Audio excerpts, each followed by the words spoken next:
ముత్తైదువులకు శ్రావణమాసం వస్తే చాలు మంగళగౌరీ వ్రతమే గుర్తుకొస్తుంది. తమ పసుపు కుంకుమలను 10 కాలాల పాటు చల్లగా చూడమంటూ ఈ వ్రతాన్ని నోచుకుంటారు. ఆ మంగళగౌరీ వ్రతానికి సంబంధించి కొన్ని విశేషాలు. మంగళగౌరీ వ్రతాన్ని సాక్షాత్తుగా ఆ శ్రీకృష్ణుడే ద్రౌపదీదేవికి అందించాడన్నది ఐతిహ్యం. మహిళలకు వైధవ్యం కలగకుండా ఏదన్నా వ్రతాన్ని ఉపదేశించమని ద్రౌపది కోరగా కృష్ణ పరమాత్ముడు ఈ వ్రత వైభవాన్ని, దాని విధానాన్ని అందజేశాడట.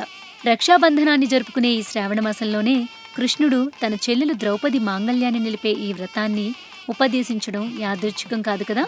విష్ణుమూర్తి జన్మ నక్షత్రమైన శ్రవణ నక్షత్రంలో చంద్రుడు సంచరించే మాసం శ్రావణమాసం. అందుకని అటు శ్రీ మహావిష్ణువుకి, ఇటు ఆయన సతీ లక్ష్మీదేవికి కూడా ఇది ఇష్టమైన మాసం. భక్తులంతా స్థితికారులైన ఆ దంపతులని ఈ మాసంలో వివిధ రకాలుగా పూజించుకుంటారు. ఈ మాసంలో వచ్చే శుక్రవారాలను పరమ పవిత్రంగా భావించి అమ్మవారిని కొలుచుకుంటారు.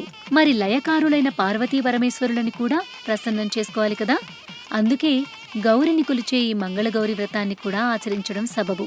జీవితం సుఖంగా సాగిపోయేందుకు లక్ష్మీదేవి కటాక్షం అవసరమైతే ఆ జీవితంలో ఎలాంటి అమంగళమూ జరగకుండా చూసుకునే బాధ్యత గౌరీదేవిది. అందుకనే ఇది మంగళగౌరీ వ్రతంగా ప్రసిద్ధి. అర్ధనారీశ్వరులైన ఆ ఆది దంపతుల్లాగా తమ దాంపత్యము హాయిగా సాగిపోవాలని, లయకారుడైన ఆ పరమేశ్వరుడు తమ పట్ల చల్లని చూపుతో ఉండాలని ముత్తైదువులు కోరుకుంటారు. జ్యోతిషరీత్యా దాంపత్యానికి అధిపతి కుజుడు. ఆయన అధిపతిగా వచ్చే వారం మంగళవారం.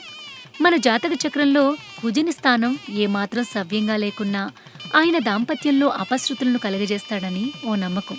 ముఖ్యంగా కుజదోషం ఉన్నవారు వివాహానంతరం ఇక్కట్లు ఎదుర్కొంటారని ఒక భయం. అదే సమయంలో కుజుడు ధైర్యానికి, ఆత్మస్థైర్యానికి కూడా ప్రసిద్ధి. మంగళగౌరీ వ్రతం ద్వారా పార్వతీదేవి ఆ కుజుని దోషాలను పరిహరించి ఆయన అందించే మంచి లక్షణాలను ఇనుమడింపజేస్తుంది అనడంలో సందేహం ఏముంది?